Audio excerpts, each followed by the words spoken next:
Allah tidak menghentikan hinaan kaum Quraisy kepada Rasul, tetapi Allah meninggikan beliau dengan akhlak yang paling mulia.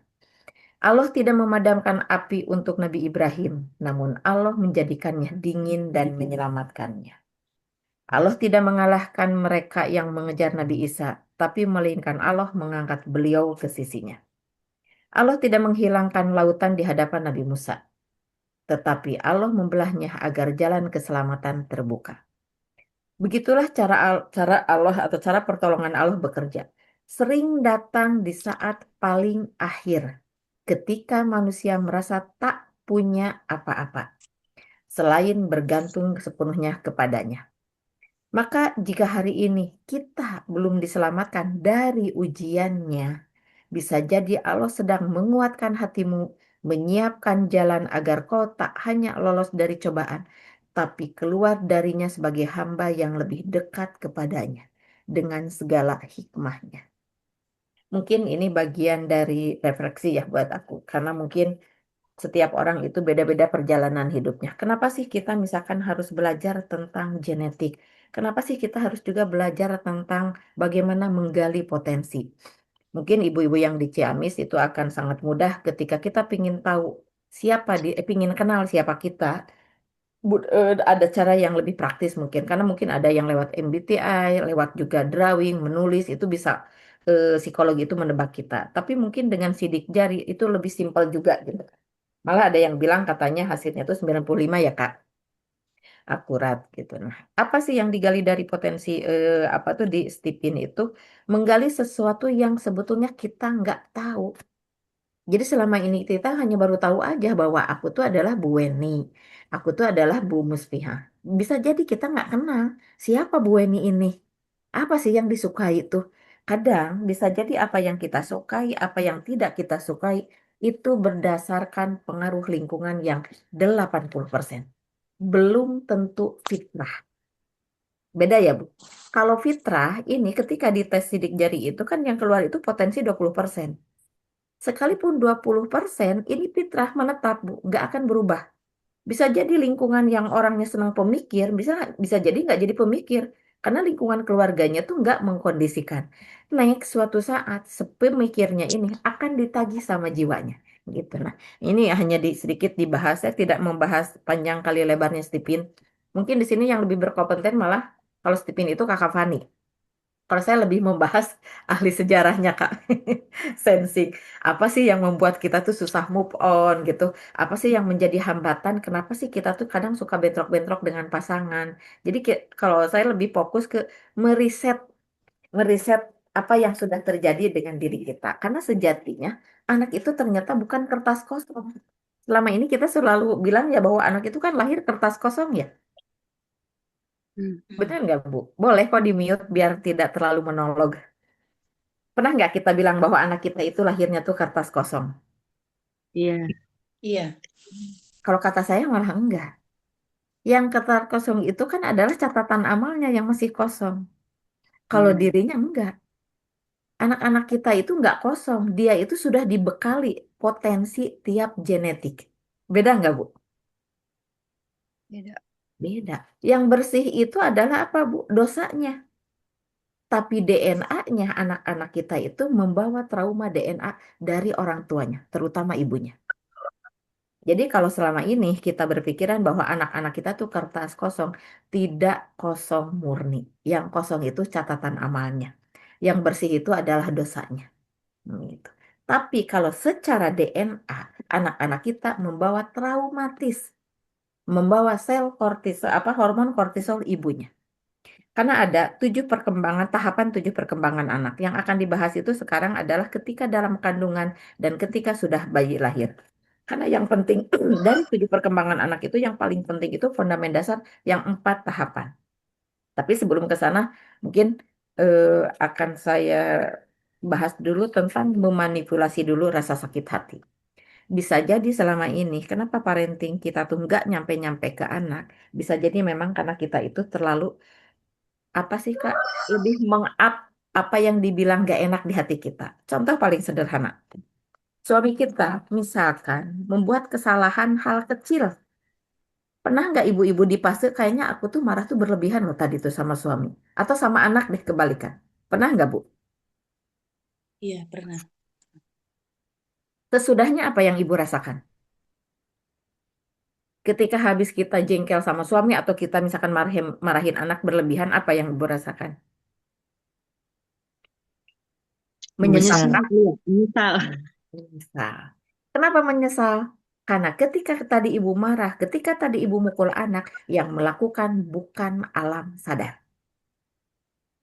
Tapi ibu lagi dikendalikan alam bawah sadar. Beda nggak, Bu? Iya. Makanya ketika habis melakukan, timbul tuh kesadaran kita yang hanya berapa, Bu? 10%. Penting nggak sih meriset alam bawah sadar kita?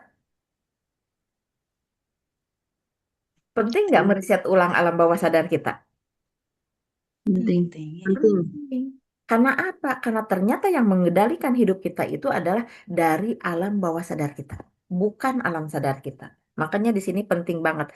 Contoh sebelum kita misalkan apa ke materi, bagaimana sih cara meriset alam bawah sadar? Karena kan kita sudah diuji, bukan diuji sih. Apa sih bedanya ujian dengan hukuman? Jangan-jangan selama ini mungkin kita merasa kepedean bahwa ini tuh adalah ujian.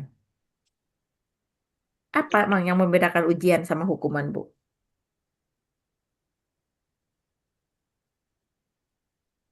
Ujian ini kalau kita misalkan sangat sama kita dibilangnya masalah. Kalau kita punya masalah dan kita semakin mendekatkan diri sama Allah, itu adalah ujian. Tapi kalau kita punya masalah dan membuat kita malah sering menyalahkan orang lain, sering merasa bahwa diri korban, itu adalah hukuman, Bu. Semakin menjauhkan. Artinya apa? Bahwa di sini itu kita itu nggak belum bisa nih cara memanipulasi sakit hati dan bisa cara ini apa kita mulai itu dengan cara meriset tahu apa luka batin kita. Hmm. Anak itu bukan kertas kosong, yang kosong adalah catatan amalnya, bukan dirinya. Buktinya, anak-anak telah dibekali potensi luar biasa di dalam dirinya. Tugas orang tua adalah menemukannya, bukan mengabaikannya, apalagi memaksakan kehendak. Selama ini ada nggak yang memaksakan kehendak anakku harus begini, harus begitu. Kita jujur-jujuran. Kamu tuh harus les ini loh, nak. Kamu tuh nanti cita-citanya ini atau apapun lah, whatever yang kita tuh ngerasa bahwa aku mengendalikan anakku. Pernah nggak, Bu? Sering. Dan anak tuh protes gitu dengan kemarahannya. Mama maksa gitu. Minimal kalimat itu aja pernah nggak keluar dari anak kita? Tuh hebat-hebat ibu-ibu di sini ya. Belum pernah Iya. merasakan. Berarti ini mah pematerinya yang pernah merasakan itu. Kayaknya aku banyak memaksakan kehendak. Nah, tugas orang tua adalah menemukannya, bukan mengabaikannya, apalagi memaksa. Contoh seperti selada air. Dia tidak akan tumbuh di tanah yang gersang. Begitupun kaktus yang tak akan tumbuh di lahan yang basah. Bakat itu ibarat benih. Ia bisa tumbuh atau terpendam. Kita tidak akan bisa menumbuhkan benih itu dengan baik jika tidak tahu benih apa yang kita tanam. Kita tuh nggak mungkin membuat anak-anak kita itu berprestasi atau enggak kalau kita nggak tahu potensi mereka tuh di mana. Jangan sampai bibitnya adalah kurma, kita tanamnya adalah di gunung. Dengan embel-embel, sayang atuh dah kalau misalkan ini bibit kurma ditanam di tempat panas. Kasihan banget, takutnya nggak tumbuh. Aku tanamnya di gunung aja, yang anginnya sepoi-sepoi, tanahnya juga gembur. Makanya kebanyakan anak itu hidup sih hidup. Jadi sih jadi, tapi dia nggak pernah berbuah. Nah, pun sih kita dengan dites, mungkin ini yang di Ciamis bisa dekat ke Kakak Pani, gali potensi diri kita. Gali potensi anak-anak kita, pasangan kita, bahkan orang tua kita. Karena mungkin selama ini tuh kita tahu, misalkan bahwa Mama Eni itu adalah mama aku. Tapi kita nggak kenal siapa beliau, apa yang dia sukai, apa yang nggak dia sukai, gitu. Apa traumanya, apa luka batinnya. Nah, jika benih itu jika benih itu tidak tumbuh, anak akan merasa tidak berbakat dan tidak tahu apa akan menjadi apa. Alhasil, anak tidak bahagia dan merasa tidak bermanfaat. Anak jadi cenderung galau. Maka penting sekali mengenal potensi genetik sedari dini agar orang tua bisa memberikan lingkungan bertumbuh yang tepat untuk si buah hati. Nah, mungkin di sini itu kan posisi anak itu bukan cuma anak kita. Kita anak nggak buat orang tua kita. Hmm. anak. Maka saya Iya. penting sebelum kita kenali apa sih bakat-bakat kita dengan minimal ikhtiarnya kita dengan dites tipin, kita kenali juga luka batin kita. Jangan sampai apa yang sudah terjadi dengan kita. Mending kalau hal-hal inner child itu adalah yang positif. Seandainya yang negatif itu menjadi dosa jariah buat orang tua kita. Jadi bukan cuma harta yang diwariskan, tapi trauma pun bisa diwariskan berhenti sampai di 7 turunan. Kebayang nggak, Bu? Luar biasa nggak sih Bu efek inner child itu atau trauma kalau nggak disembuhkan? Luar Wah, biasa. luar biasa. Kita nggak ada aja dosa itu masih berlaku. Ketika kita perlakukan anak-anak kita dengan tidak baik dan dia juga melakukan ke cucunya, tanpa disadari kita lagi menambah menumpuk dosa kita. Nah, kalau bisa kita stop. Kenapa? Ketika seorang istri, seorang perempuan sembuh, ada 3 sampai 7 generasi ke yang akan datang itu sembuh. Ketika seorang ibu, seorang perempuan memaafkan orang tuanya, ada 1 3 sampai 7 generasi ke atas termaafkan. Jadi penting banget ya, Bu. Kita mulai dulu aja dari cara memanipulasi sakit hati. Yang pertama itu adalah poinnya bahwa sadari bahwa kamu itu bukan Tuhan. Akuilah kita tuh bukan Tuhan, Bu. Kebanyakan sakit hati itu tumbuh karena kamu merasa berhak menentukan alur hidup orang lain. Kok aku diginiin? Kok aku ditinggalin? Ada yang di fase itu nggak, Bu? Kenapa ya anakku nggak mendengarkan aku? Nah, ternyata itu muncul itu secara psikologis tanpa disadari kita itu sudah mencetak diri kita itu adalah saset mini dari versi Tuhan. Nah, terus kalimat ini seperti seolah menempatkan dirimu sebagai pusat semesta yang punya hak mutlak atas skenario hidup dan mengatur segala skenario. Padahal tidak, kenyataannya kita hanyalah manusia yang ikut menumpang dalam naskah besar miliknya. Nah, kenapa di sini? Kenapa sadari bahwa diri kita bukan Tuhan itu? Itu selalu bermula dari luka batin. Mungkin kalau boleh Kak, misalkan kita ngambil contoh biar menjadi studi kasus. Aku dulu pernah trauma sama orang tuaku di sini. Efeknya nanti seperti apa? Kita jadikan diskusi, coba. Boleh siapa Ibu, Bu Muspiah, Ibu Hani, Ibu Weni, atau yang lainnya. Kita dulu pernah punya trauma apa sih sama orang tua kita? Atau kita memperlakukan anak kita seperti apa? Itu bisa jadi kita bahas sebagai studi kasus. Enggak, Bu? Yang paling anak coba. Xiaomi ini siapa ya, Xiaomi ya? Boleh ditulis namanya nggak? Dengan kotaknya mungkin biar kita bisa kenal. Nisa, ini Anissa, Ternisa Eh, atau Cigunisa atau oh Cigunisa. nah, Tigo Nisa. Nah, Cigunisa, boleh mungkin menceritakan Cigunisa? Nah, ayo, itu jadi ilmu. Pengalaman teknis jadi ilmu buat orang lain. Apa? Cerita apa? Tiba-tiba. Ya Boleh tiba-tiba. tiba-tiba. Nah, misalkan Tenisa dulu pernah mendapatkan perilaku yang membuat kita tuh jadi trauma. Gak apa-apa, ini bagian dari ilmu juga. Karena Tenisa ini kebetulan ya ibu-ibu, genetiknya itu adalah sensing introvert ya, sensing introvert. Sejarah banget ya. Nah, kecerdasan itu adalah kecerdasan memori, ahli sejarah banget. Kalau dia nggak kenal dirinya, trauma-traumanya ini akan menjadi hambatan dia ke depannya. Coba deh Teh Nisa, apa sih biar kita bisa memanipulasi rasa sakit hati? Yuk. Yang diceritain ke Bunda sama Teteh aja ya. Ya, betul. Itu karena itu bagus banget. Ya mungkin kayak salah satunya trauma sama bapak ya gitu. Iya, Jadi kayak sampai sekarang teh ya gimana ya? Salah satu penghambatnya tuh jadi kayak bukan susah percaya sama cowok ya. Jadi kayak belum ada ketertarikan buat nikahnya karena masih terbayang-bayang itu mungkin gitu tah. Secara garis perlakuan. besarnya itu tah. Boleh nggak diceritakan misalkan apa sih yang membuat Teh Nisa itu kan harusnya SI itu koneksi ya kayak hubungan.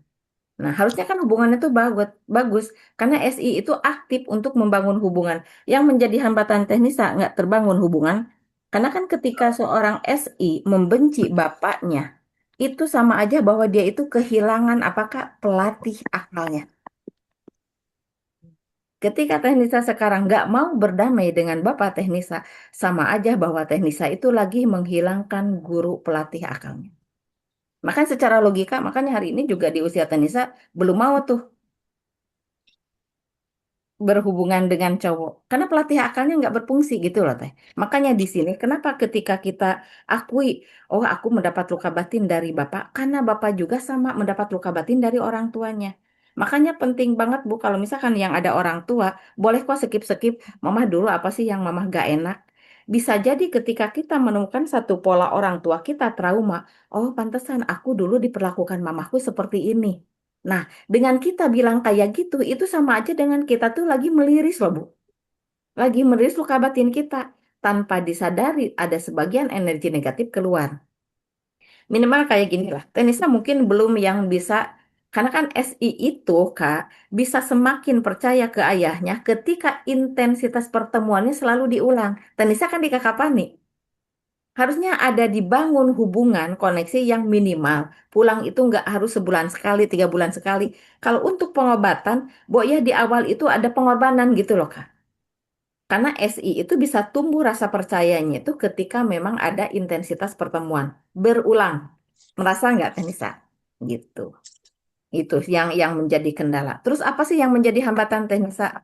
Karena di sini penting banget loh, Tenisa. Hambatannya lagi apa? Apa sih yang sekarang tuh susah untuk move on gitu kan? Untuk berdamai, bukan berdamai sih, udah berdamai. Yang masih terus jadi ganjalannya tuh apa? Kalau dari ini sama mungkin kalau sekarang mah kan lagi nyoba-nyoba ya. Heeh. Karena mungkin ini. Cuman kan kata Teteh kalau SI itu ingatannya teh agak agak ini ya, inget banget ya. Betul, betul. Jadi terkadang sok kalau lagi apa-apa tuh jadi kebayang lagi. Jadi susah ngelupainnya teh gitu kan. Nah, ini terbukti ya, Bu. Betapa alam sadar ini begitu menguasai Neng Nisa 90%. Makanya ada brain box mau rilis, Kak, namanya tuh. Jadi, dengarkan atau ucapkan selama 14 hari sebelum tidur. Misalkan kayak gini. Selalu pakai kita ucapan-ucapan yang bagus ya. Atau misalkan pakai bismillah atau alhamdulillah. Alhamdulillah aku telah bahagia. Aku bahagia dan selalu bahagia. Itu kita ucapkan minimal 5 menit sebelum kita tidur. Misalkan kita baca doa ya. Sebelum tidur kita baca doa. Selebihnya, Deng Nisa itu harus meriset. Redesigning the brain. Dengan ucapan-ucapan yang positif. Lakukan 14 hari. Yang Neng Nisa kepingin sekarang misalkan kayak gini. Tenisa itu kepingin aku tuh tenang, aku tuh bahagia. Atau pingin apa coba? Untuk meriset. Dengan apa ya? Pengen iya bahagia, tenang. Pingin bahagia, tenang. Udah langsung bilang, aku telah bahagia, aku bahagia dan selalu bahagia. Ketika ini dilakukan 14 hari, kita lagi menyambungkan neuron yang baru. Yang lama hilang nggak? Enggak, Bu. Tapi tersamarkan. Misalkan contoh kecil. Tenisa dulu ketika cerita tentang Bapak sambil nangis. Tapi kenapa sekarang ketika cerita tentang Bapak nggak nangis lagi? Karena luka batin itu seperti lem di amplop, Bu. Coba lem di amplop. Ketika sama ibu sering buka, tutup. Itu Hmm, kenempelannya berkurang nggak, Bu? berkurang. Berkurang. Bekas lemnya masih ada nggak, Bu? Ada. Ada, garis lemnya masih ada ya, Bu. Artinya, apapun yang sudah tersambung, Neng Nisa luka batin di Bapak udah tersambung. Itu ketika kita mendownload lagi neuron di otak kita yang dulu itu nggak hilang tapi tersamarkan. Makanya ketika seseorang dulu ketika menceritakan kesedihan sampai berurai air mata. Ketika sama kita sering diucapkan dengan tujuan bahwa kita itu lagi membuang emosi negatif, itu akhirnya kita ketika menceritakannya tuh nggak dibarengi dengan rasa. Pernah nggak sih, Bu? Aku mah dulu inget banget tuh sama bapak aku dipukul. Malah sambil bisa ketawa loh, Bu. Menceritakan hal sedih karena sering diulang diniatinnya bahwa untuk sembuh, ternyata bapak aku juga ternyata dulu sama orang tuanya digituin loh. Akhirnya kita itu sama dengan apa, Bu? Meregulasi emosi kita, memvalidasi juga, dan merilis. Kenali apa yang menjadi trauma-trauma kita. Karena itu nanti tanpa disadari, Neng Nisa benci ke Bapak Neng Nisa, nanti akan menarik pasangan yang sama seperti Bapak Neng Nisa. Hati-hati loh Bu. Ketika kita merecall hal-hal yang buruk, kita menceritakan lagi keburukan. Misalkan kita ada memberikan, Neng Nisa terluka nih sama Bapak Neng Nisa. Aku tuh tetap masih benci loh sama Bapak tuh dengan perilaku-perilaku Bapak. Tanpa disadari yang lagi Neng Nisa berikan ke semesta itu adalah kekhawatiran.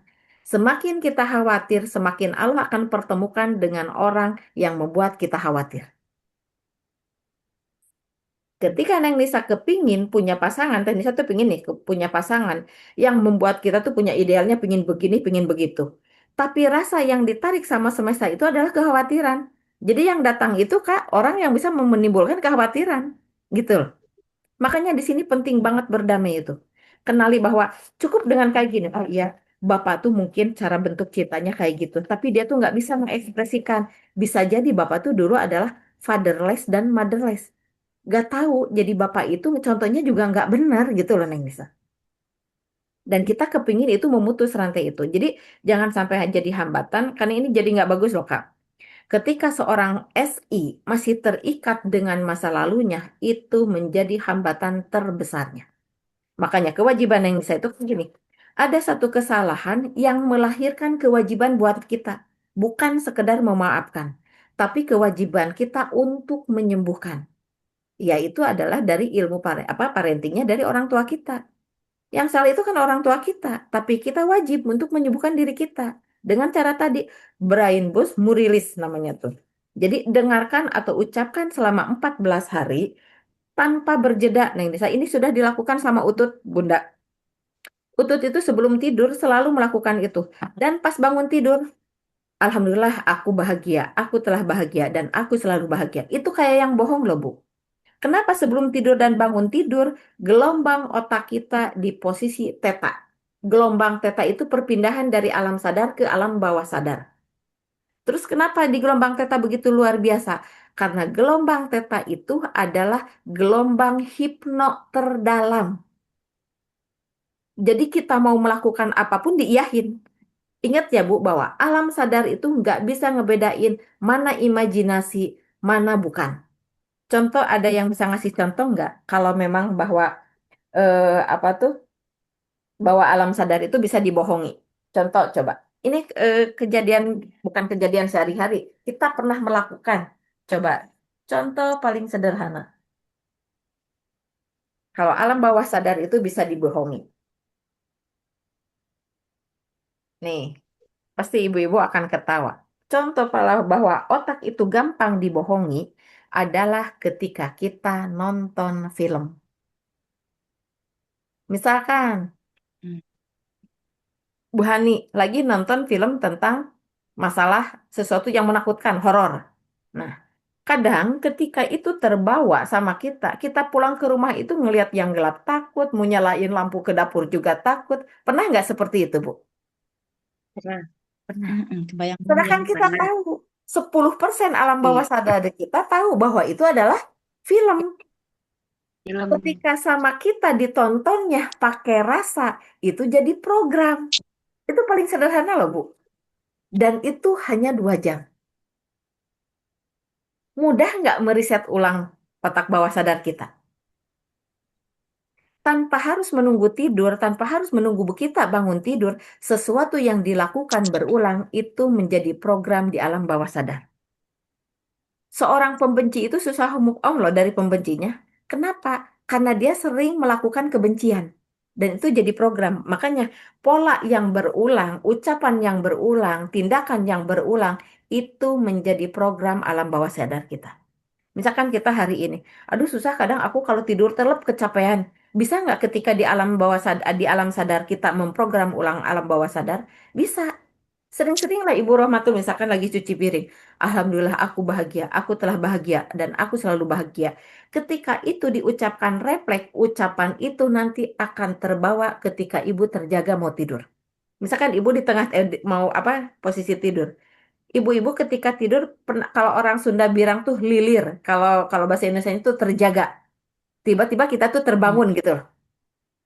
Nah, Hmm. Ketika itu terbangun, Ibu ingat bahwa otak kita di gelombang theta loh, Bu. Otak kita di gelombang theta. Langsung kita ucapkan, Alhamdulillah aku tenang, aku bahagia, dan aku selalu bahagia. Alhamdulillah aku sabar. Aku selalu sabar dan akan selalu sabar. Apapun lah, Bu, yang sifatnya positif ketika Ibu lakukan 3 kali, neuron di otak langsung tersambung. Kalau diucapkan Hmm. 1 kali, tidak tersambung, Bu. Itu masih misalkan kayak gini, ibu nyumpahin anak baru 1 kali, kita langsung bilang istighfar 3 kali. Itu langsung terhapus, Bu. Tidak akan jadi tersambung di otak anak kita. Kita tarik lagi. Tapi kalau udah Hmm. 3 kali, amsyong, Bu. Bahwa neuron di otak kita udah langsung tersambung. Makanya kayak tadi ya, Bu. Alhamdulillah, aku selalu bahagia. Aku akan bahagia, selalu bahagia dan selamanya bahagia. Apapun lah, Bu, yang sifatnya baik. Minimal 3 kalimat. Apa yang Ibu butuhkan hari ini? Pingin tenang, pingin bahagia, pingin nyaman. Itu modal paling utama ya, Bu. Atau sabar. Misalkan, Alhamdulillah aku ikhlas. Kalau aku sih lebih kayak pakai bahasa ikhlas, sabar, tawakal gitu loh, Bu. Alhamdulillah aku tawakal, Alhamdulillah aku sabar, Alhamdulillah aku ikhlas. Nah, apa yang akan terjadi dengan otak kita ketika itu terus dilakukan selama 14 hari? Itu menjadi program baru. Itu menjadi program baru. Dan tanpa disadari, tindakan Hmm. kita nanti akan berubah. Masalah bukan berhenti, Bu. Datang, tapi meresponnya. Karena kita udah mendownload hal-hal baru di otak kita. Ketika meresponnya tuh kita ada panik, tapi jawaban kedua kita langsung tenang. Itu luar biasa loh. Maka Kakak Pandi satu malah kepingin hari Sabtu cuma ututnya juga apa tuh nggak bisa. Ingin utut itu bertestimoni loh, Kak. Itu dia keren. Dia menyembuhkan inner child-nya sendiri 40 hari tanpa tanpa berhenti, Kak. Itu pakai Masya Allah. programnya Dokter Aisyah Dahlan. Next, saya malah kepingin beliau menyampaikan apa sih yang terjadi dengan dirinya ketika dia berdamai dengan dirinya. Dia nggak ngapa-ngapain menantunya, dia nggak ngapa-ngapain anaknya yang 3. Ketika dia sembuh, Mami tahu nggak apa yang terjadi? Ih, kok anak-anak aku kayak yang jadi datang ke aku, yang tadinya menjauh loh, Bu. Itu luar biasa. Saya kepingin malah utut. Kalau datang dari Hmm. saya itu kayak kayak kesannya tuh lah pemateri gitu loh, Kak. Ya, ya, Tapi ya. ada orang yang sudah mempraktekkan dan ini real loh, Bu. Ini real banget. Pikir dia yang membuat dia terluka itu adalah perceraian orang tuanya. Tapi dia baru tahu bahwa luka terdalam dia itu ketika dia nggak melihat apa tuh kakaknya meninggal. Nggak ketemu lagi usia 7 tahun loh, Bu, Ibu. Hmm. Kakaknya meninggal 7 tahun, berarti mungkin Utut 5-6 tahun. Jadi jangan sepelekan hal kecil. Ternyata itu menjadi hambatan buat Utut, Kak. Ketika ada satu nada tinggi, nangis. Dan dia nggak tahu nangisnya itu karena apa. Tahu bahwa misalkan keluarga suaminya itu ngobrolnya itu nggak seberapa. Ternyata itu cara Allah ngasih tahu ada alarm di tubuh kita. Ada trauma yang belum terselesaikan. Tahu nggak sekarang? Dia mendapat sesuatu yang kalau kata aku itu buruk gitu ya. Kata Utut juga buruk. Tapi dia tenang banget, Bu, menghadapinya. Utut itu baperan loh. Kakak juga kelihatan banget kan dari body Ya, language, ya. Ya. lembut, kelihatan lemah gitu loh, Kak. Tapi sekarang ketika nggak ada suaminya dia baik banget. Dia itu kan seolah-olah dulu diratukan banget sama suaminya. Kurang apa sih, Kak? Yang survive gitu kan. Ya, Gitu karena ya. selalu tercover. Nah, ketika nggak ada suaminya, dia kelimpungan, nggak ada pegangan segala macam. Ketika dia berusaha untuk ngobati luka batinnya, amazing, Bu Ibu. Kakak, Masya Allah, anak-anaknya yang tadi kata Utu tuh, kenapa ya anu kayak begini? Kenapa menantu aku kayak gini? Anak-anaknya sekarang mandiri banget, Kak. Utut itu kan pengusaha, bukan pengusaha biasa-biasa loh, Kak, dengan omset yang Ya. miliaran, tiba-tiba dengan segala luar biasanya. Mungkin next kalau misalkan berkenan, ibu-ibu juga mau, boleh nggak kalau misalkan Sabtu depan aku hadirkan Utut gitu? Boleh banget. Boleh Boleh ya. banget. Jadi ini penting Biasanya banget ikut ini sebelum. juga, ikut teori tajwid padahal biasanya. Oh, Hmm. itu tuh. Oh iya ya ikutan online ya, Kak. Hmm. Nah, itu mungkin nanti akan lebih jelas mungkin kali ya, Kak ya. Apa yang terjadi dengan anak bungsuna, anak anak tengahnya dan anak yang itu. Mungkin Utut juga akan bicara tentang genetiknya.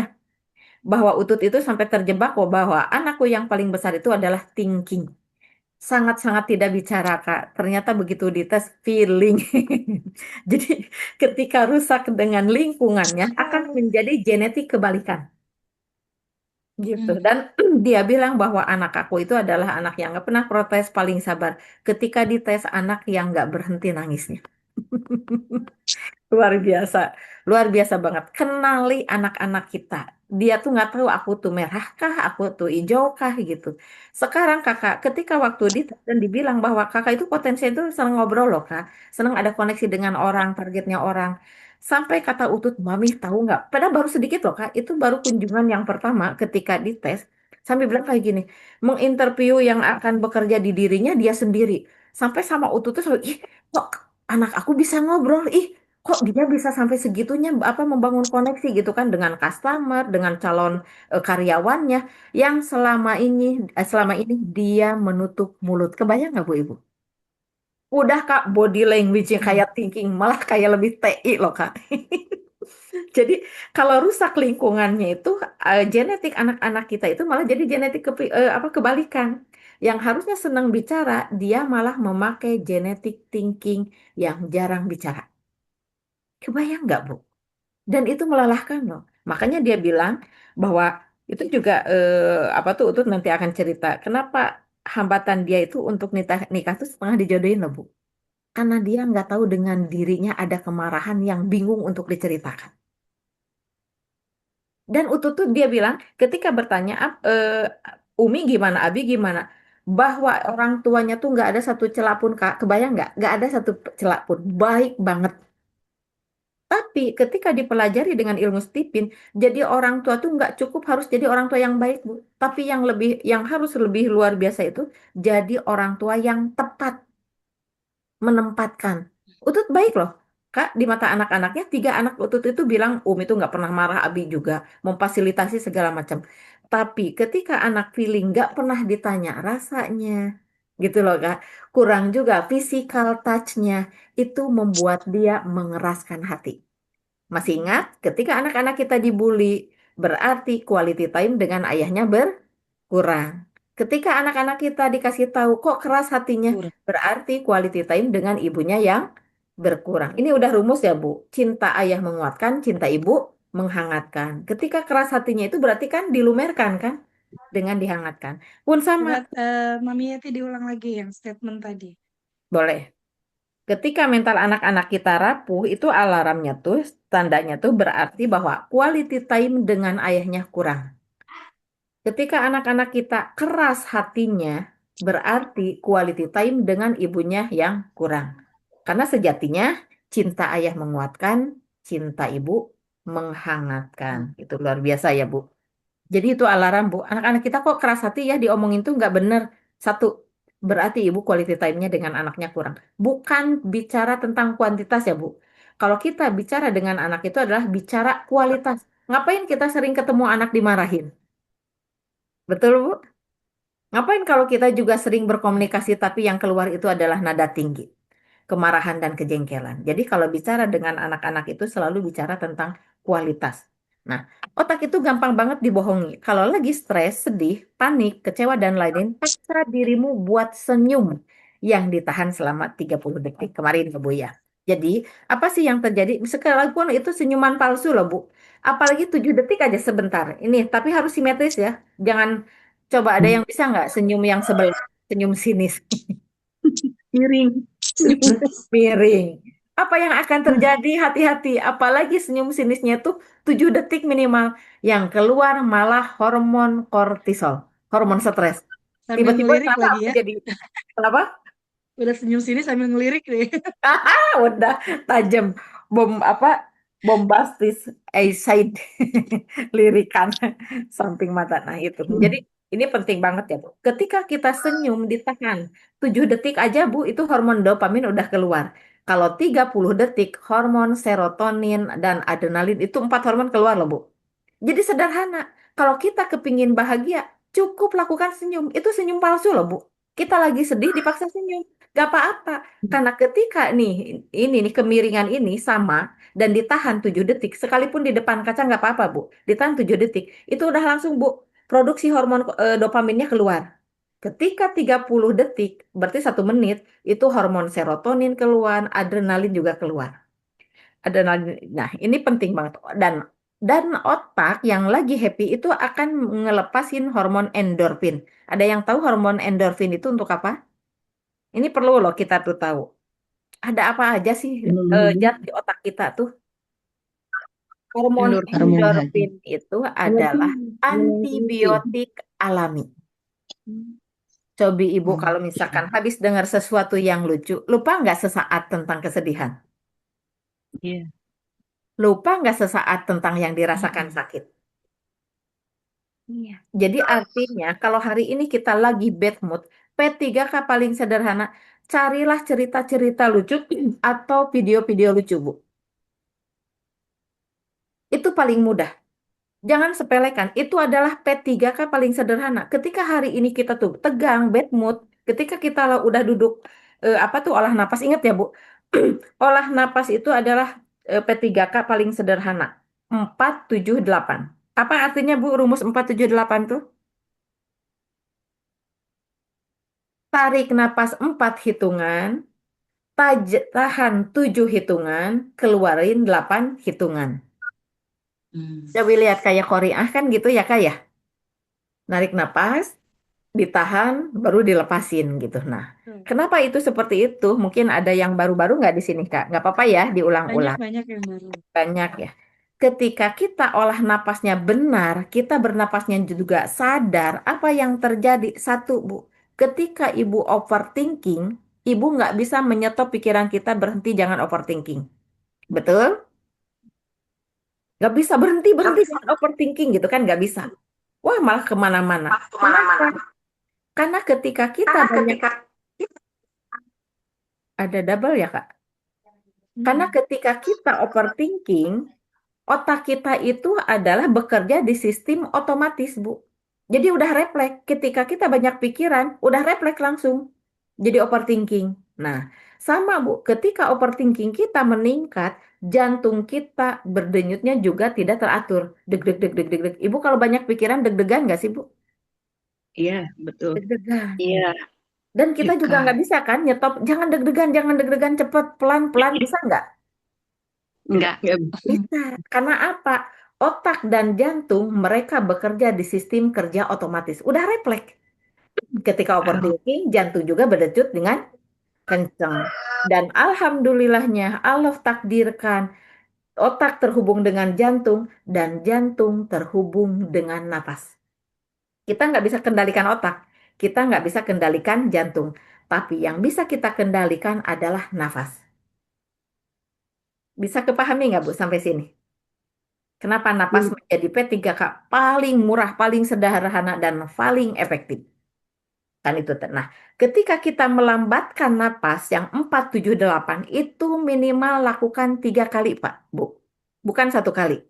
Apa yang terjadi ketika kita melambatkan 4, 7, 8 3 kali? Otomatis jantung kita berdejutnya apa sih Kak itu teh? Berkurang. Jadi teratur, denyut jantung kita teratur. Ketika denyut jantung teratur karena terhubung dengan otak, pikiran kita juga tidak overthinking. Jadi ini keren banget, Bu. Kita ini selama hidup kita, selama itu kita tidak bergantung sama obat kimia. Karena apotek yang nggak pernah tutup ada di otak kita. Nah, kita akan belajar tentang zat apa aja sih di otak kita dan apa yang bisa kita optimalkan. Mungkin minggu depan selain Utu testimoni, kakak bilang teh tentang otak gitu ya kak ya, tentang neokortek, biar kita bisa mengoptimalkan benar nggak sih kalau di otak kita itu adalah apotek 24 jam. Tapi jangan salah juga, apotek kita itu di bawah selama ini tuh 24 jam tanpa tidur.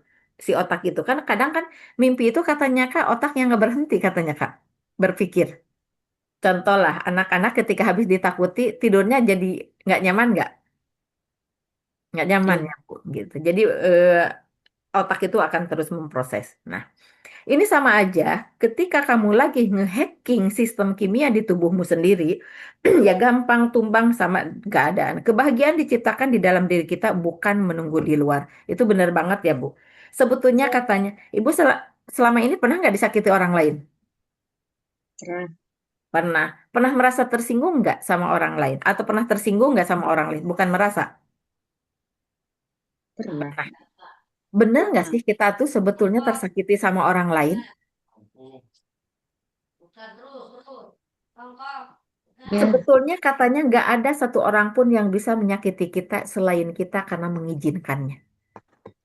Hmm. Kalau satu-satunya orang yang bisa menyembuhkan diri kita adalah diri kita, Diri kita. berarti yang memberikan peluang menyakiti diri kita pun adalah Diri kita.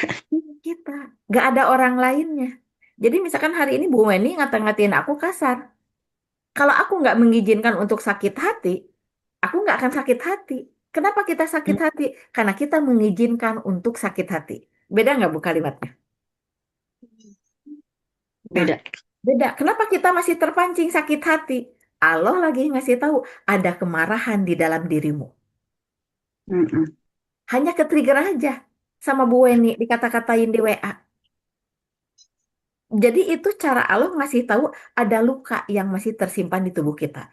Sampai kapan? Sampai kamu menyadari luka itu. Sampai kamu meliris luka itu. Sampai kamu bisa memvalidasi dan meregulasi. Selama ini, ketika trauma kita belum terselesaikan, Allah akan mengirimkan aktor dan aktris yang lain. Kenapa ya? Boleh study kasus dikit nggak, Mami Yeti? Kenapa? Boleh study kasus nggak, ada Boleh. pertanyaan nih.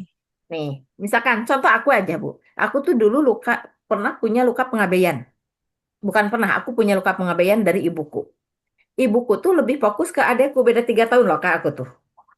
Nah, aku merasa terabaikan. Aku sebenarnya terpenuhi sama bapak. Tapi yang namanya anak itu nggak bisa lepas dari ibu, Bu. Kenapa? Karena kekuatan ibu itu terhadap anak 3 kali lipat. Masih ingat kenapa ada satu sel apa? Ada yang tahu? Apa sih yang membuat kita itu nggak bisa lepas dari orang tua kita itu? Dari ibu kita itu? Karena apa, Bu? Karena apa yang dilakukan ibu, apa yang dirasakan ibu itu kita merasakannya 3 kali lipat. Ada satu sel, namanya sel mitokondria di tubuh kita itu adalah dari ibu kita. Berapa jumlahnya? 75%. Jadi ibu kita tuh sekalipun udah gak ada, itu nggak benar-benar meninggalkan kita, kata Dr. Esa Dahlan. Dari mana? Yaitu dari sel mitokondria. Dan seorang anak, ketika kita melahirkan anak itu, anak-anak lahir melalui kita gitu. Itu ada bagian tubuh Kak yang tersisa. Di mana? Di jantung kita, di hati kita. Kita akan bahas. Itu amazing banget Kak. Seorang nenek itu melahirkan gen cucunya. Jadi kalau kakak punya anak perempuan, sel mitokondria kakak itu nggak berhenti, ada di kakak Tika.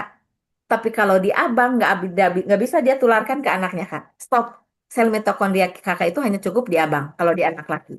Kalau di anak perempuan, terus kakak Tika punya lagi anak perempuan, selama itu juga kakak juga melahirkan cucu kakak. Itu luar biasa loh kak, itu luar biasa. Makanya ketika kakak kepingin anak kita sehat, kepingin cucu kita sehat karena kakak punya anak perempuan, sehatin mental kakak. Nah, yang tadi, apa yang terjadi dengan luka pengabaian? Aku tuh dulu juga punya trauma sama temen itu kayak direndahin gitu loh kak. Nah, yang jadi masalah itu bapak aku terlalu membackup.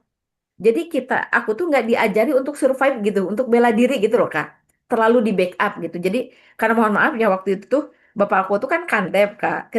Ketika anaknya diapa-apain, bapak tuh datang ke sekolah gitu loh Kak. Oh ya Yang ya. ngomong ke kepala sekolah gitu kan, kayak gitu. Jadi aku tuh kayak untuk bela diri tuh agak susah gitu Kak. Karena terlalu di backup, jadi nggak ada survive-nya. Nah, Ya. aku merasa kecewa itu sama ibuku, jadi nggak punya apa ya? Kenapa ya Mi tuh terlalu fokus gitu sama adik aku? Nah, sampai sekarang tuh aku ternyata belum berdamai tuh Kak dengan luka batin itu tuh. Dengan luka pengabaian tuh. Kadang aku di satu komunitas tuh Kak aku suka pulang sendiri, merasa diabaikan. Jadi ada aja satu orang atau 2 orang itu yang nggak memandang aku gitu loh Kak. Nah, kenapa misalkan aku dipertemukan? Karena aku nggak meliris ketika aku belajar tentang inner child, belajar tentang trauma. Oh iya, dulu itu kenapa ya Mi fokus ke adekku? Kan rewel banget loh Kak, adek aku tuh. Jadi Mita ternyata berbagi tugas dengan Bapak. Makanya Bapak ke aku, Mi ke itu gitu kan, kayak gitu. Jadi mungkin Itu ibu yang saya tidak juga, dipahami oleh anak pada saat itu nah, ya. nggak dipahami sama anak. Karena usianya juga kan nggak kayak gitu. Jadi nggak Ya, pakai prolog. tidak dijelaskan ya. Betul. Dan itu namanya Kak, kemampuan kognitif. Oh ya ya. Ya, jadi kejadian ini kita kasih tahu nih ke anak. Jadi itu bukan akademisi, Kak. Itu Ya, kognitif. Itu kan nggak mungkin di sekolahan ada, gitu, Kak. ya. Nah, kemampuan kognitif itu bagaimana cara kita melihat Suatu peristiwa dilihat dari emosinya, dilihat dari cara treatment dan cara bela dirinya. Itu akan membentuk kemampuan kognitif. Aku kemampuan kognitif untuk bela diri kurang, Kak. Makanya Hmm. aku suka aku aja kayak di PLN ya, Kak. Nenek tuh tahu, aku tuh nggak suka kegiatan di PLN. Kenapa? Pasti aku Selasa menemukan ada orang yang ngerendahin gitu loh, Kak. Tapi orang Hmm. nggak menyadari itu. Tapi itu ternyata perasaan aku loh, Bu Ibu. Nah, kenapa perasaan aku betul dia itu memang agak beda ke aku. Karena apa? Yang di luar itu ternyata adalah layar ininya apa proyektornya dari hati aku gitu loh, Kak. Jadi Ya, aku tuh udah yang keder duluan. Nanti ada yang ngerendahin nggak? Nah, kebayang nggak, Bu? ya. Itu sama aja Karena itu dengan sudah aku, dibawa, akhirnya pada saat di tempatnya ya merasa ada yang merendahkan gitu kan ya. Allah kirimkan lagi kan, Kak? Iya betul. Karena ingat di hadis kutsi bahwa aku mengikuti wasangka hambaku. Tenisa hari ini masih trauma dengan bapaknya. Ya akan susah juga, Kak, ketemu laki-laki. Nih, PR nih buat Kakak Pani nih. Iya, Si udah ahli digantiin sejarah oleh ini nih. Angki sekarang. Kenapa? Berarti sugesti Diobatinnya ya. sama Angki nanti ya. Iya. Berarti Iya, Mami sugesti itu main juga ya. banget, Sugesti banget. kita. Iya. Kan kenapa orang terhipno? Oh, Karena kan sugestinya yang dirubah kan? Nah, Iya. oh gini ya. Mami Jadi, Eti. Oh ya, sok mm, saya bayar dulu silakan. jadi sugesti kita harus harus mikir yang baik-baik aja ya berarti ya. Kalau pengen Betul mendatangkan baik, banget. ya sugesti kita baik gitu ya. Contoh, Oh, kenapa sih doa itu nggak dikabul? Paling sederhana. karena kita Kenapa? mikirnya yang nggak baik-baik berarti. Doa nggak dikabul itu satu. Udah salah dalam cara doa juga. Karena doa esensi Iya. doa itu apa sih, Bu? Coba. Meminta perlindungan, Meminta permohonan. perlindungan. Esensinya, esensi doa. Gak apa-apa. Ini karena afirmasi juga law of attraction, law of projection. Nanti kita bahas Kak, tentang law gitu kan. Karena itu akan pengaruh terhadap apa alam bawah sadar. Kita ganti ya. Ganti redaksi doa kita dengan rasa syukur. Karena sejatinya doa itu bukan meminta loh, Bu. Hmm, Selama ini kita masih meminta nggak? masih. Masih. Iya. Tetap pada akhirnya meminta, tapi redaksi doanya itu ketika mengungkapkan bukan lagi meminta, tapi bersyukur. Masa sih seusia teh, barusan teh siapa? Teh siapa? Era. Daerah. Teh Hera ya, ya. Ketika Iya. misalkan kita seusia kayak gini, kita masih terus meminta. Dulu kan Teh Hera nggak punya rumah, dulu kan nggak punya anak. Kenapa nggak Mm-mm. disyukuri rumahnya, anaknya? Siapa yang Mm. bersyukur akan aku tambah. Misalkan, contoh paling sederhana. Kita baca dulu Ya. ya, Bu. Ganti redaksi doa kita dengan rasa syukur, seakan-akan kita sudah di situ. Ketika kita berdoa, ya Allah berilah aku kekayaan. Pernah nggak? Ya Allah berilah aku kesabaran. Pernah nggak meminta itu? Nah, Nah, ternyata itu low vibrasi. Low vibrasi. Artinya apa, Bu? Frekuensinya rendah ketika mm, meminta itu. Karena seolah-olah bahwa aku tuh belum kaya. mm-mm. Gitu. Karena, nah, kita baca ya, Bu. Ya Allah berilah aku kesembuhan. Pasti dalam Mm. hati merasa belum sembuh, kan? Iya. Hati-hati, Bu. Kenapa? Allah Mm. tidak mendengar kata-katamu. Yang Allah dengar rasamu. Belah. Kebayang nggak, Bu? Nah, makanya Kebayang. kita merasa doa kita nggak dikabulkan. Kenapa? Karena tabrakan antara apa yang diucapkan dengan apa yang dirasakan. Dirasakan. Gimana tuh Coba. rasanya? Kenapa? Jadi kalau misalnya mau sehat, jadi berdoanya gimana, Bu? Nah, kalau Bersyukur. ini esensi sakit aja kita kan bilangnya sakit. Tahu nggak sakit Ah, itu adalah proses kesembuhan. Sakit ini, kita kan misalkan nih sakit sekarang lagi mules, sakit perut. Kita kan berpikirnya iya, tuh bahwa itu tuh sakit. Justru itu cara alarm tubuh lagi mengeluarkan sesuatu yang buruk. buruk. Jadi kalau bisa mah itu harusnya jangan rumah sakit katanya. Rumah proses sembuh. Kalau Rumah sehat proses ya. Iya. Jadi kayak gini. ya. Ketika kita sakit apa? Alhamdulillah ya Rob, engkau berikan aku kesempatan untuk secepatnya sembuh. Itu beda. Akan Allah percepat nggak? Hmm. Jadi ya Allah berilah kesembuhan hari ini aja kita masih bisa untuk ngangkat tangan aja kan. Itu udah luar biasa, Bu. Jangan jangan fokus sama yang dirasa sakit perutnya. Contoh paling sederhana. Kenapa sih kadang kita suka hilang rasa syukur? Ketika hari ini, anggaplah jumlah gigi kita tuh berapa sih, Bu, atas bawah? Ya juga ya. Anggaplah jumlahnya 20 aja gitu. Kita nggak pernah ngitung ya. Hal-hal anugerah Allah aja nggak kita hitung. Yang kita hitung itu adalah Iya, kelebihan. Yang kita hitung itu adalah kekurangan gitu kan. Kita nggak pernah Tinggal ngitung. satu, nah itu. Nah, Kita tinggal tanggal 1 baru diratapi gitu. Nah, anggaplah ini analogi paling sederhana. Kita bermain psikologis. Anggap jumlah gigi Nah, kita itu atas bawah 20. Ketika hari ini gigi kita sehat, adakah yang hari ini ibu-ibu Bapak bilang terima kasih sama gigi, berterima kasih sama Allah bahwa gigi kita nggak sakit? Ada nggak? nggak Hari ada. ini aja, Biasanya nggak pagi ada. tadi aja, nggak ada kan ya Bu? Coba hari ini, Teh Hera aja kodarullah sama Allah dititipin rasa sakit geraham. Ya Allah berilah aku Nah, kesembuhan gigi. Ketika sembuh kan juga nggak pernah berterima kasih sama gigi. ah, Itu katanya fisiknya manusia. Karena apa? Karena manusia itu selalu fokus apa yang sekarang kita rasakan atau yang belum kita dapat. Kenapa Teh Hera nggak bilang, ya Allah, Alhamdulillah gigiku yang 19 sehat, Alhamdulillah sebentar lagi juga yang satu akan ikut tambah sehat. Karena siapa yang bersyukur akan aku tambah. Orang mah fokusnya gimana, Bu? Kebalik kan? Hidup kita tuh balik-balik loh, Bu. Coba, kenapa nggak disyukuri aja yang 19? Gitu loh, Bu. Misalkan kayak gini. Hari ini anak-anak kita tuh protes. Sebetulnya anak-anak kita protes entah lewat verbal atau perilaku, itu cara Allah nyelamatin. Kalimatnya gimana ketika anak-anak berulah tidak sesuai dengan ekspektasi kita. Alhamdulillah ya Rob, wasilah anakku, akhirnya engkau apa tuh beri bukan peringatan Kak, kalimatnya tuh engkau mengingatkan aku. Karena sejatinya Allah itu nggak mungkin kan cerita ke Tehera lewat apa sih itu tuh genteng, hei Tehera gitu kan kamu salah nih ke anakmu kan nggak mungkin.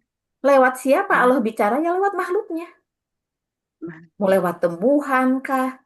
Mau lewat anak-anak. Kan tumbuhan sering mati di rumah aja itu pertama energi negatif di rumah kita banyak, Kak. Bukan karena kita lupa nyiram. Bukan. Next kita akan bahas. Apa sih yang menjadi penghambat rezeki kita di rumah? Satu, kita koreksi kulkas kita. Adakah plastik makanan yang udah nggak pantas di kulkas? Itu menjadi penghambat rezeki kita. Di lemari baju-baju nih yang udah 1 tahun nggak dipakai itu menguras energi kita. Itu besar banget.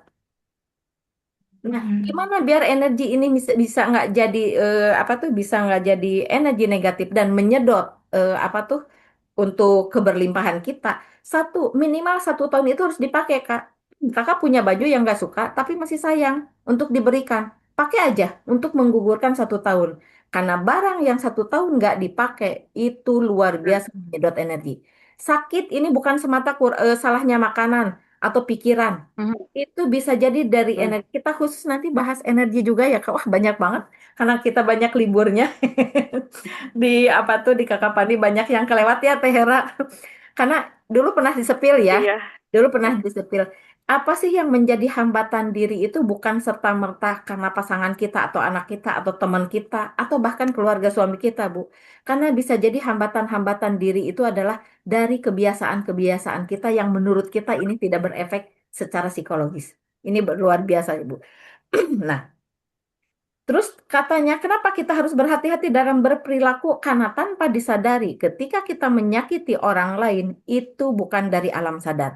Karena sejatinya tidak akan ada orang yang hidupnya baik-baik saja setelah membuat hidup orang lain tidak baik. Nih, jelek banget nih, Kak. Tidak ada orang yang hidupnya akan baik-baik saja setelah membuat hidup orang lain tidak baik. Hati-hati terhadap anak juga. Karena apa, Bu? Minta katanya, sesudah katanya lagi. Kata ilmu ya, Bu. Ketika aku aja sama Kakak Fani sebagai promotor Stipin, oh ternyata kita tahu ya tiap orang tuh punya peta jalan gitu ya, Kak ya. Oh, si Pulan tuh cara berpikirnya tuh spek otaknya kayak gini. Oh, anak aku juga kayak gini. Karena yang mudah itu ternyata mendidik anak. Selama ini kita kebalik susah nggak mendidik anak? susah. Bisa. Ternyata ketika sudah dipelajari, yang mudah itu adalah mendidik anak. Kan yang tadi, Bu. Kenapa yang susah itu mendidik diri sendiri? Yaitu apa? Ternyata bukan mendidik anak yang susah itu, tapi yang susah itu mendidik diri sendiri. Yaitu apa? Untuk sabar saat anak tidak sesuai dengan harapan. Menahan emosi agar tetap menjadi contoh yang baik bagi anak. Karena sejatinya orang tua itu kebanyakan paling pintar memberi contoh. Tuh lihat si Pulan mah. Tuh lihat temen ade mah udah kayak gini. Kenapa ade belum bisa? Karena yang susah itu ketika kita ternyata baru jadi orang tua kebetulan paling pintar memberi contoh. Bukan menjadi contoh. Beda kalimatnya, Bu. Memberi Beda. contoh dengan menjadi contoh itu beda. Memberi contoh itu pasti perlu, Bu. Dia standarnya ke orang lain. Tapi kalau menjadi contoh itu sebenarnya dari kita. Nah, apa yang sulit dari kita itu mendidik diri sendiri itu untuk memperbaiki pola asuh lama yang tanpa kita sadari kita ulangi. Jadi bukan anak yang susah. Terus apalagi susah untuk mendidik diri kita itu belajar menerima bahwa anak itu bukan untuk dikendalikan. Apalagi anak sekarang ya, Bu. Anak-anak sekarang itu dididik bukan untuk patuh. Zaman dulu kita iya, Bu. Karena kita masih ada zaman kolonialnya. Kita tuh kan takut, ada efek psikologis. Tapi anak-anak sekarang itu adalah apa, Bu? Itu materi yang kemarin. Anak itu bukan untuk dikendalikan, karena anak sekarang itu pola parentingnya itu adalah teman bertumbuh. Kita tumbuh sebagai bijaksana, anak-anak kita tumbuh sebagai semakin dewasa. Biasa. Cara seseorang memperlakukan orang lain sering banget sebenarnya mencerminkan bagaimana dia melihat dirinya dari dalam. Di psikologis ada satu pemahaman sederhana. Kalau seseorang merasa dirinya baik, biasanya dia akan lebih melakukan hal-hal baik dalam kesehariannya. Artinya kebalikannya ya, Bu. Kalau hari ini misalkan kita mendapat perlakuan buruk dari pasangan kita, itu sebetulnya bukan kita yang buruk loh, Bu. Hmm. Tapi pasangan kitanya itu dari dalamnya yang ada sesuatu yang nggak beres. Nah, sebaliknya kalau kamu lihat orang yang suka merugikan atau merendahkan orang lain, itu seringkali bukan tanpa alasan jelas. Biasanya ada sesuatu di dalam dirinya yang belum selesai. Ini bisa berlaku bukan cuma untuk orang lain ya, Bu. Untuk kita. Hari ini kita perlakukan pasangan kita dengan buruk, berarti ada sesuatu yang belum selesai dengan diri kita, gitu. Kakak sedikit lagi nggak apa-apa, ini lebih lebih 8. Nggak apa-apa, nggak apa-apa. Nggak apa-apa ya. Nah, jadi apa sebaliknya kalau orang lihat suka merugikan atau merendahkan orang lain seringkali itu tanpa alasan yang jelas. Biasanya ada sesuatu di dalam dirinya yang belum selesai, seperti tidak merasa berharga. Ini Neng Nisa kayak gini nih. Kurang dihargai atau luka batin yang belum benar-benar pulih. Ini berlaku berarti ke Bapak ya. Neng Nisa kan merasa mendapat perlakuan tidak baik kan? Gitu ya. Berarti karena memang ada sesuatu di Bapaknya. Harga di Harga diri saat sehat itu bukan soal merasa lebih tinggi dari orang lain, tapi tentang mengenali diri sendiri dengan jujur dan apa adanya. Kamu tahu apa yang terjadi. Kamu akan tahu apa yang akan menjadi kekuatanmu. Kamu juga bisa paham nilai hidup yang akan kamu pegang ketika kamu kenali luka batin. Jangan pernah sepelekan luka batin dan inner child, karena sejatinya di sanalah nanti nilai keberkahan akan terjadi. Mungkin next kita akan bahas ya, Kak, kenapa sih dari inner child dan luka batin akan timbul keberkahan atau misalkan timbul menjadi dosa jariah, karena mungkin tanpa disadari juga kita itu selama ini tuh menanggung hormon kortisol ibu kita. Kita nggak tahu selama ibu kita hamil itu apa sih yang dirasakan ibu kita. Kenapa Neng Nisa ada kemarahan? Bisa jadi waktu hamil Neng Nisa itu bapak Neng Nisa nggak memperlakukan baik. Mama Neng Nisa gitu loh Kak. Dan neuron apa yang dilihat ibu, apa yang dirasakan ibu, dan apa yang dilakukan ibu ketika anak-anak kita dalam rahim kita, neuronnya tersambung 100%. Makanya dulu orang tua kita bilang, hati-hati orang hamil itu jangan salah ngucap gitu kan dalam berucap, dalam bertindak, jangan mengolok-ngolok orang. Karena ketika hari ini kita ingin keberlimpahan, tapi rasa yang kita lihat ke semesta adalah kekurangan, yang datang akan kekurangan, Bu. Gitu. Jadi bukan apa yang diucapkan, tapi apa yang dirasakan itu akan menjadi law of attraction. Hukum tarik-menarik. Kenapa sih hari ini aku belum merasakan keberlimpahan? Orang yang kita lempar juga ke semesta juga. Ke Allah Subhanahu wa Ta'ala juga kan sesuatu yang lebih kayak kekecewaan, lebih ada apa Kak? Merasa diabaikan, rendah diri. Nanti Allah akan pertemukan. Jadi kita yang narik sendiri, Bu. Hari ini kita ketemu orang buruk, Allah lagi ngasih tahu ada sesuatu nih hati kita yang lagi ke sana gitu loh, Kak. Akhirnya Allah kan kalau Allah itu kan ngirimin apa tuh pesan lewat tukang pos itu lewat anak kita gitu, tetangga kita, orang tua kita karena berdasarkan pesanan kita. Dan pesanan kita selalu dimulai dari alam bawah sadar kita. Kakak ingin bahagia, tapi yang dilempar sama kakak rasa itu adalah kekecewaan dan kesedihan. Yang datang nanti kekecewaan dan kesedihan. Aku tuh pingin bahagia loh, Teh. Nah, hati-hati. Jangan aku tuh kepingin bahagia. Yang ditarik sama semesta itu kan baru keinginannya.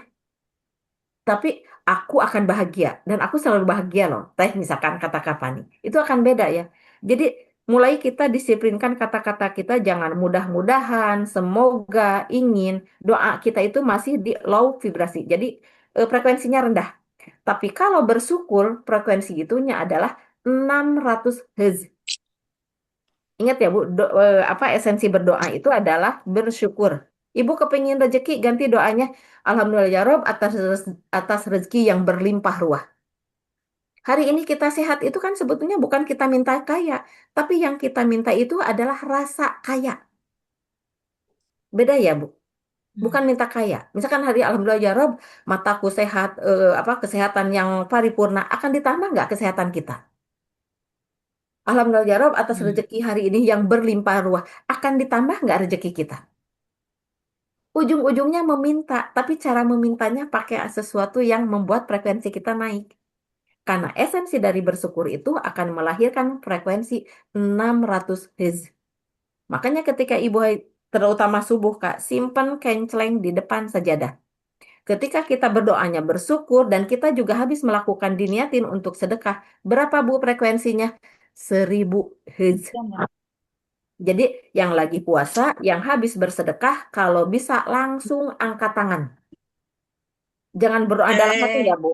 Jangan sepelekan angkat tangan. Karena cakra di ujung ini ternyata pemancar tinggi, Kak. Misalkan kakak hari ini dapat WA dari Nisa. Bunda, kakak, aku doain Bunda tuh secepatnya gitu kan. Mendapat lagi rezeki yang berlimpah luas. Jangan sepelekan baca doa sesuatu yang baik. Ketika kita sambil baca doa yang baik, kita langsung angkat tangan. Aminkan. Karena kita nggak tahu doa siapa yang dikabul gitu loh Bu. Jadi jangan sepelekan angkat tangan dan jangan juga sepelekan ketika kita berdoa selalu harus pakai esensi bersyukur. Lebih bagus habis lagi puasa, habis bersedekah, habis berbuat baik kita langsung angkat tangan. Karena frekuensinya itu berapa Bu? 600 sampai 1000 Hz. Jadi sinyalnya cepat nyampe. Mungkin segitu aja, hapuntenna ini kayak kebablasan ya. Apa, Sebagai Masya kata penutup, Allah. hidup bukanlah perlombaan menuju kesempurnaan, melainkan sebuah sekolah abadi tanpa garis finish. Dalam perjalanannya, kita akan mengalami dua sisi mata uang. Terkadang kita yang menjadi pihak yang terluka, namun di lain waktu tanpa sengaja, kitalah yang melukai. Mungkin ini bagian dari pengingat diri saya masih banyak PR banget gitu kan. Insya Allah bermanfaat. Wabillahi taufiq wal hidayah. Wassalamualaikum warahmatullahi wabarakatuh. Waalaikumsalam Waalaikumsalam warahmatullahi wabarakatuh. Warahmatullahi wabarakatuh. Masya Allah, ilmu yang sangat bermanfaat sekali ya untuk kita semuanya. Karena ini kejadian yang memang juga kita jalankan sehari-hari gitu ya, yang tanpa terasa mungkin kita kurang bersyukur, kita sering mengeluh gitu ya, walaupun kita esensinya adalah maksudnya bermaksud untuk doa, tapi ternyata kita justru bukan berdoa gitu ya, tapi justru kita bukan bersyukur kepada apa yang Allah telah berikan kepada kita. Hakikatnya kita semua di sini mungkin eh, sudah merasakan apa namanya, sudah diberikan banyak sekali manfaat, banyak sekali kehebatan-kehebatan dan sebagainya. Tapi karena kita kurang bersyukur dan kurang merasakan gitu ya, apa yang Allah berikan kepada kita, malah jadi kebalik gitu lah. Ya. Nah, mungkin untuk karena ini waktunya juga sudah lewat 15 menit ya. Insya Allah mungkin minggu depan, Ya, ataupun kalau ada yang mau ditanyakan, bisa ditanyakan oleh rekan-rekan sekalian semua ya, di grup gitu ya. Kita punya grup Steven, tapi mohon maaf, memang yang dimasukkan ke dalam grup Steven itu yang sudah Steven gitu ya. Kalau bagi yang belum, mungkin di grupnya masing-masing kan Bunda juga suka share ya. Kalau kayak Teh Weni gitu ya, mungkin ada di grup Zoom gitu ya, karena apa namanya belum ada keluarganya yang Steven. Bukan berarti membeda-bedakan, bukan, karena ini eh, terkadang mungkin kalau kita menjelaskan nanti ini yang feeling tuh makanya gini loh, ini sensing, Nisa nih karena sensing dia begini, itu belum belum ini ya, apa sih feeling apa sih. Nah ya, jadi kalau di grup di Steven ini dia akan lebih memahami ya, sebenarnya gitu. Jadi kalau untuk yang umum mungkin eh, banyak juga sih pembahasan-pembahasan yang umum gitu ya, hanya untuk lebih mengenal diri kita ataupun keluarga kita, ke pasangan kita. Nah itu akan dipeta-petakan lagi ternyata gitu.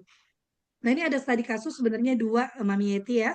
Tapi mhm, mungkin nanti akan Bunda tulis studi kasusnya di grup. Nanti insya Allah minggu depan mungkin kita bisa studi kasus dulu, baru membahas yang lain ataupun sambil berjalan gitu ya. Terserah Mami Yeti nanti bagaimana menyampaikannya. Yang pertama adalah karena tadi Mami Yeti bilang Allah mengirim lewat, bisa lewat anak, bisa lewat tetangga gitu ya. Nah, salah satunya ini adalah lewat tetangga nih Mami Yeti. ya, Jadi seorang ibu ini kebetulan suaminya kerjanya di luar kota, jadi di mhm, rumahnya tinggal sendiri. Karena itu tinggal sedang berkunjung ke rumah anaknya, nginep di rumah anaknya dulu, tiba-tiba pulang ke rumah itu udah dibongkar halaman depannya gitu ya. Jadi peletaran ada solokan gitu ya, ada apa aliran airnya dibongkar oleh tetangga-tetangganya, dua orang tetangganya tanpa izin. Walaupun itu hakikatnya memang jalan umum ya, tapi kan tetap kalau di depan kita kan ya ya, lebih baik gitu ya. Nah, jadi salurannya itu ditutup gitu. Jadi maksudnya bukan ditutup. Jadi mereka itu tidak membuang saluran airnya ke aliran, harusnya jadi ada got di depan rumahnya dia, tapi ya. dipindahkan ke rumah ibu itu. Gitu. Jadi baunya dan sebagainya akhirnya di situ sudah selama kurang lebih 10 tahun gitulah ya. Oke lah nggak apa-apa gitu ya. Akhirnya dia tutup. Nah, kemarin karena mampet dibongkar lagi, dan ya karena sudah 10 tahun dia mencium bau aroma yang tidak ini, akhirnya komplain gitu ya, dan Pak RT pun juga. Tapi yang pertanyaannya adalah gitu ya, kalau itu memang maksudnya sudah ditangani oleh RT gitu ya. Cuman yang menjadi pertanyaan adalah ini, bagaimana mengendalikan akhirnya emosi kan? Ya, betul. Ya kan, lewat tetangga Ya, itu akhirnya emosi, dan sampai hmm, akhirnya karena ada penyakit gitu ya, akhirnya sampai keluar flek, jantungnya berdebar terus dan ya, sebagainya. Nah, hmm, bagaimana sih mengendalikan emosi itu, Mami Yeti? Nah, hmm, karena hakikatnya ini adalah kiriman Allah nih sebenarnya nih, betul, alarm ini ya. Nah, betul, cuman betul, nah betul. itu yang bagaimana kita apa namanya, mengendalikan emosi kita, mengendalikan kita untuk menghadapi masalah itu. Yang pertama itu. Yang kedua adalah ketika seorang feeling, nah ini Mhm, anak sekolah nih, anak mhm, sekolah, seorang feeling ini dia awalnya merasakan bahwa masuk ke jurusan itu karena mempunyai best friend lah gitu ya, mempunyai iya, teman, gitu temannya bestinya tuh masuk situ juga. Oh ya oke deh. Di tengah perjalanan dia merasakan bahwa sebenarnya temennya banyak nih, cuma di kelas lain gitu ya ada, tapi di kelasnya ini bagaimana dia membuat nyaman. Ya, karena hubungan feeling itu relasi ya, iya, relasi. Ketika bestinya ataupun teman yang dianggapnya mungkin lebih dekatnya itu tidak eh kayak bikin gap sendiri gitu ya, iya, bikin gap sendiri. Nah, jadi otomatis hatinya teraduk-aduk nih. betul. Jadi nggak konsen belajar, jadi nggak enak di kelas gitu kan ya. Nah, sementara dia berusaha untuk tetap tinggal di kelas itu kan, nggak mungkin pindah di tengah jalan gitu ya. Iya, Bagaimana caranya mengatasi itu supaya tidak berpengaruh juga kepada nilainya nih, karena kalau iya, feeling ya itu dia, relasinya tidak nyaman maka ke angka akademik pun akan berpengaruh. Nah like mungkin dan itu ya dislike. Mami Eti ya, ya Betul. itu Ya, mungkin kita akan bahas minggu depan, Insya Allah. ya, Kurang lebihnya itu yang akan kita bahas nanti minggu depan. siap, siap. Baik Mungkin ya, mungkin nggak kalau apa-apa yang juga kalau lain-lain misalkan juga. Utut berkenan ada di sepil sekalipun ada hanya selewat ya. Karena ini ada kaitannya juga yang barusan pertanyaan kakak itu yang dirasakan Utut. Nanti amazing. Nah, itu ya, Ya. apalagi nanti minggu depan insya Allah apa namanya artisnya akan datang juga nih ya, Iya, yang betul. yang merasakannya benar-benar akan datang. Jadi kita bisa sharing, kita sambil-sambil Iya. sharing karena hal-hal ini mungkin ada juga dialami oleh teman-teman kita yang ada di sini nih, cuman malu gitu loh mau ngomonginnya Iya. ataupun Kadang kan mungkin susah Kak, mau yang merangkaikan kata-katanya gitu. Kakak ucapkan juga bisa mewakili yang lain loh Kak, jangan salah. Ya, Makanya kenapa mm-mm. sebuah pertanyaan, sebuah ketika diskusi itu adalah separuh ilmu. Ya, Jadi ketika ibu bertanya, sebetulnya ibu lagi menyampaikan ilmu loh, Bu. Jadi jangan ya, malu untuk bertanya. Apalagi di sini kan kayak privat banget loh Kak di sini tuh gitu ya, kan. Kayak gitu. Jadi nggak usah malu. Misalkan kayak kayak tadi Kakak Pani cerita tentang apa ya yang tetangganya. Itu udah separuh ilmu loh Kak. ya. Apalagi ketika kita dapat solusi, itu akan udah full berarti ilmunya. Iya, siap-siap. Ya, baik Berarti yang masih relate ya. malu-malu kucing boleh lewat Bunda, gitu. Boleh Nah, ngajak kayak Bunda gitu. atau Skip Pipa, nama silakan gitu nanti boleh. kita ya Iya, boleh. iya, Oke, betul. oke baik begitu dulu ya. Iya. Untuk hari ini, alhamdulillah menjadi pelajaran yang sangat berharga untuk kita untuk kedepannya kita akan melangkah lebih baik lagi karena kita mungkin lebih mengenal diri kita, lebih mengenal teman kita, lebih mengenal lingkungan kita, bagaimana cara kita menghadapi masa depan kita, gitu ya. Amin ya. Amin ya Ya, Allah, kita ya tutup Rabbal dengan Alamin. tasbih kafarah. Subhanakallahumma wa bihamdika. Asyhadu alla ilaha illa anta astaghfiruka wa atubu ilaik. Bismillahirrahmanirrahim. Rabbikfirli wa liwalidayya warhamhuma kama rabbayani saghira. Rabbi habli minas salihin. Rabbana atina fid dunya hasanah wa fil akhirati hasanah wa qina adzaban nar. Wa sallallahu ala sayyidina Muhammad wa ala alihi wa sahbihi wasallam. Walhamdulillahi Rabbil Alamin. Ya, jangan lupa tadi kata Mami Yeti menenggahkan tangan supaya Iya. sensornya akan lebih cepat Ya. gitu ya, linknya akan Pak. lebih cepat gitu. Iya. Betul ya. Baik, terima kasih atas perhatiannya semuanya. Selamat beraktivitas kembali. Wassalamualaikum warahmatullahi wabarakatuh. Terima kasih Mami Yeti Waalaikumsalam juga warahmatullahi sahabat-sahabat semua. wabarakatuh. Wabarakatuh. Jaga. Terima Terima Terima kasih. kasih kasih. Bunda.